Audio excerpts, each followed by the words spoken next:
Teman-teman sekalian, makin kita menjaga hubungan dengan Allah Azza wa Jal, makin kental kita mendekatkan diri kepada Allah Subhanahu wa taala, makin kita paksakan, maka makin dekat Allah dengan kita. Misal contoh, antum praktekin, buat jadwal 1 bulan dari sekarang atau 1 minggu dari sekarang, 1 bulan lah dari sekarang. Coba antum buat sebuah catatan sederhana amal ibadah yang sudah antum kerjakan yang menurut antum paling sempurna, pribadi, tidak usah liatin ke orang lain. Tulis misalnya sholat 5 waktu, saya dari tanggal 1 Muharram ke akhir Muharram saya akan mulai, atau misalnya 1 Oktober sampai akhir Oktober saya mau coba sebulan nih. Lebih baik lagi kalau tolak ukurnya 40 hari, karena Nabi SAW jadikan patokan siapa yang sholat tidak ketinggalan takbiratul ihram pertama imam 40 hari, dijamin baginya selamat dari sifat kemunafikan. Baik, pegang hadis itu 40 hari dari tanggal 1 Oktober sampai kita ambil misalnya 9 November, karena kan ada sampai tinggal 31 kan. Baik, sampai 9 November buat jadwal. Itu memang harus dipaksakan, paksa, nggak pakai cerita main-main. Ini harus buat program dan antum harus mulai sendiri. Paksain, mau apapun godaannya, tidak ada ceritanya. Seperti antum kalau lagi lapar, orang mau bicara apapun antum tidak pusing, yang penting saya harus makan dulu, karena laparnya berbahaya. Seperti itu butuhnya dengan ibadah. Antum lagi haus, orang mau ngomong sebentar, saya mau minum, haus. Begitu antum buat program ibadah sekarang. Lebih penting daripada makan dan minum sementara kita lapar dan haus nih. Buat jadwal, sholat 5 waktu. Saya harus on time. Jadwal, buat jadwal sholat. Mulai, start, subuh, duhur, asar, maghrib, isya, buat catengan. Besok lagi, terus paksain.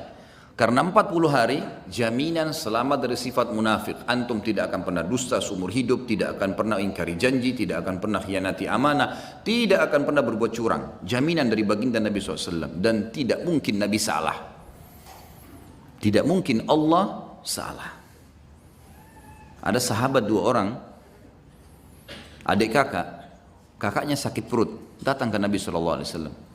Ya Rasulullah, adiknya bilang, kakak saya sakit perut. Kata Nabi SAW, minumkan madu, kasih madu. Adiknya kasih madu. Rupanya adiknya buru-buru, kakaknya masih kesakitan, kembali lagi ke masjid. Ya Rasulullah, kakak saya masih belum sembuh. Apa kata Nabi SAW? Minum lagi, cari obat lain? Tidak. Nabi ajarkan sebuah konsep dasar ini.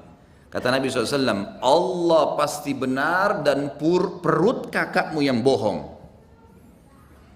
Enggak mungkin Allah salah. Sabar, minum, yakin, pasti. Allah pasti benar, perut kakakmu yang bohong. Penanaman akidah yang luar biasa. Harus difahami ini. Buat jadwal. Saya belum pernah baca Quran sehari. Baik, sekarang baca. Lebih mudah bagaimana? Habis sholat, buat jadwal ini coba. Setiap habis sholat teman-teman, habis zikir jangan berdiri. Hitung pakai stopwatch 5-10 menit, tidak usah lebih. Antum buru-buru 5 menit saja. Buka Quran, baca. Pokoknya baca.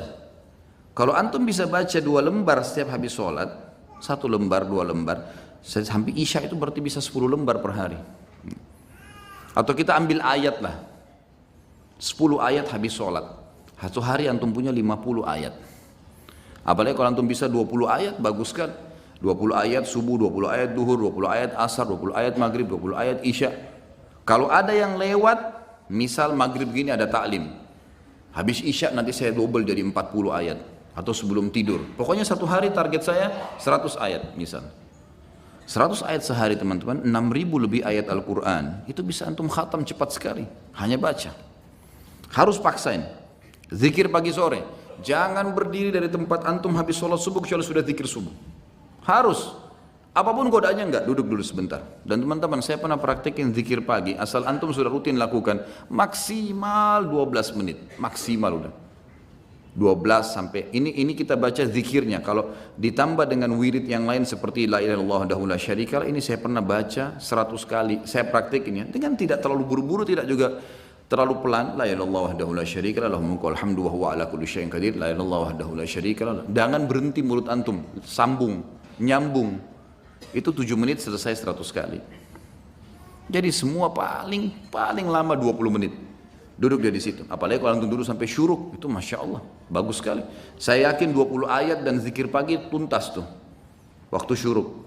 Jangan ngomong teman-teman sekalian, kecuali ada taklim. Syuruk tapi ngobrol di pojok sana, ngobrol di sana, ada apa ngobrol? Nanti sebentar ngobrol itu. Kasih haknya, jadwalin. Harus sudah selesai nih. Habis asar jangan berdiri. Tunggu sampai zikir antum sore selesai. Syaitan punya standar godaan. Nanti aja di jalan, nanti aja di rumah. Sampai sekarang masih banyak pasti belum zikir sore ini. Syaitan suka goda. Duduk, paksain. Jadwalkan, gitu kan? Sehari itu semua amal-amal harian yang rutin semua harus on time. Antum jalanin seminggu lah, on time. Fokus ini saja dulu. Kalau sudah minggu yang kedua, buat coba selain yang on time ini, buat plus-plus. Plus-plus itu kayak jenguk orang sakit, kayak menghafal satu hadis, setiap hari satu hadis, atau seminggu satu hadis. Buat plus misalnya jenguk bakti sama orang tua, walaupun cuma telepon. Ada plus-plus dari jadwal rutin, jalankan seminggu. Coba begitu, atau kalau kebanyakan pindahin ke pekan ketiga, pekan keempat, dan ini harus dipaksain ya. Ini nanti teman-teman kalau sudah dipaksakan jadi terbiasa, kita jadi seperti roda, jadi seperti sebuah kebiasaan, tidak enak lagi kalau nggak dilakukan. Jadi kalau antum kerjaan sebulan atau 40 hari tadi, memang butuh paksa di sini. Insya Allah setelahnya nanti malah jadi nggak enak. Orang kalau biasa puasa Senin Kamis terus nggak puasa, nggak enak. Atau orang biasa sudah ke masjid, sholat on time, telat sedikit rasanya beban, gitu kan? Terus begitu. Dan kata kuncinya, kalau kita sibukkan diri dengan perbuatan amal soleh seperti ini teman-teman sekalian, pasti dosa atau akan tinggalkan secara otomatis. Nggak ada waktu buat dosa udah. Jadi nggak usah sisipkan energi khusus tinggalkan zina, tinggalkan riba, nggak. Sibukkan diri dengan amal soleh yang antum akan tinggalkan nanti. Karena ini penting di sini. Sibukkan diri dengan amal soleh maka dosa akan kita tinggalkan. Kalau ini terjadi, akan terjadi banyak karamah. Sebagian ulama menyusun ada beberapa tingkatan karamah itu. Yang pertama, yang umumnya datang kalau orang itu memaksakan diri dalam ibadah, mengerjakan yang wajib dan sunnah, meninggalkan yang haram dan makruh, maka dia akan sering melihat, dia akan sering merasakan firasatul mu'min. Yang kata dalam hadis Nabi SAW, kata Nabi SAW, firasatul mu'min benar.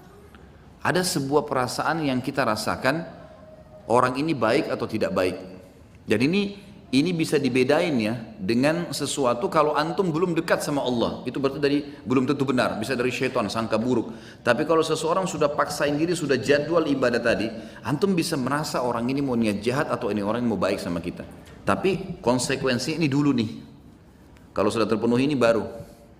Kalau tidak, masih antum Senin Kamis masih jalan. Ada orang sholat 5 waktu, iya, ikhwah banyak. Tapi nggak pernah puasa Senin Kamis. Entah kenapa. Apa udhurnya nggak tahu. Mau tunggu mungkin mati, malaikat mau datang baru puasa, Allahu a'lam. Gak ada alasan sama sekali. Kerja, semua orang kerja. Semua panas semua. Ramadan kemarin sudah menghapus semua syubhatnya orang yang tidak puasa. Semua dihapus. Panas iya, kerja iya. Sama semua. Sama, sudah kita dilatih sama Allah SWT, dan wajar kalau orang menjadi lebih baik, wajar, gitu kan? Yang kedua, dia kalau terus memaksakan diri lagi, dia akan mendapatkan yang dikenal dengan ru'yah sadiqah. Ru'yah sadiqah ini, sebagian ulama, tentu tidak semua, mengatakan diambil dari sabda Nabi SAW, mimpi yang benar dari seorang mukmin atau ru'yah sadiqah adalah cabang dari 40 cabang kemukjizatan Nabi.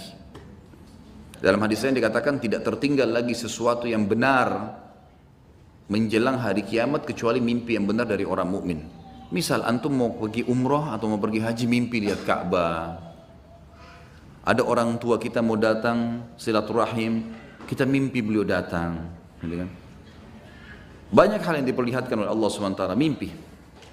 Dan mimpi itu berita gembira, membuat orang mukmin ini senang. Kata para ulama, kalau orang ini belum memaksakan diri ke target-target tadi, mengerjakan semua perintah wajib atau sunnah, meninggalkan semua larangan haram atau makruh, maka bisa saja mimpinya itu bercampur baur dengan hilm. Hilm ini lawannya ru'yah sadiqah. Ru'yah sadiqah mimpi yang benar dari Allah, sementara hilm dari syaitan.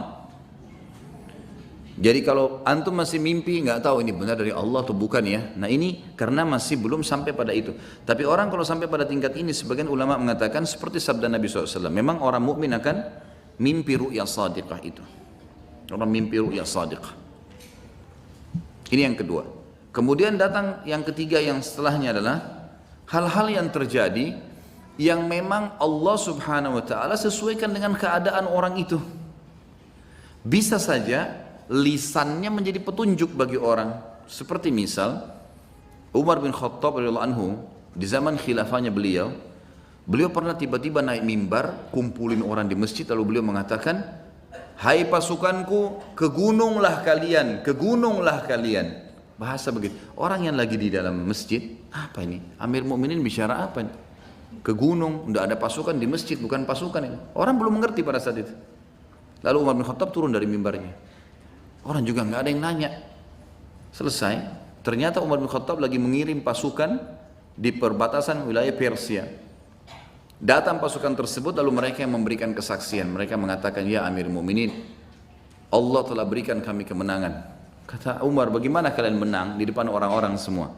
Kata mereka, "Kami pada saat didesak oleh musuh, dan kami yakin kami akan kalah, kami yakin akan dibantu oleh musuh. Tiba-tiba kami mendengarkan suara Anda yang berkata, 'Wahai pasukanku, ke gununglah.' Dan kami lihat di belakang kami ada gunung, kami naik ke gunung tersebut, mengatur strategi, kemudian kami melemparkan anak-anak panah ke musuh dan kami menang." Umar bin Khattab waktu itu yang muncul adalah perasaan dia. Dia tidak bisa lihat ghaib. Umar bin Khattab tahu itu. Tapi ada feeling yang sangat kuat di situ, kalau dia harus ucapkan itu. Maka dia ucapkan dan dibuktikan di lapangan, Allah berikan kemenangan pasukannya.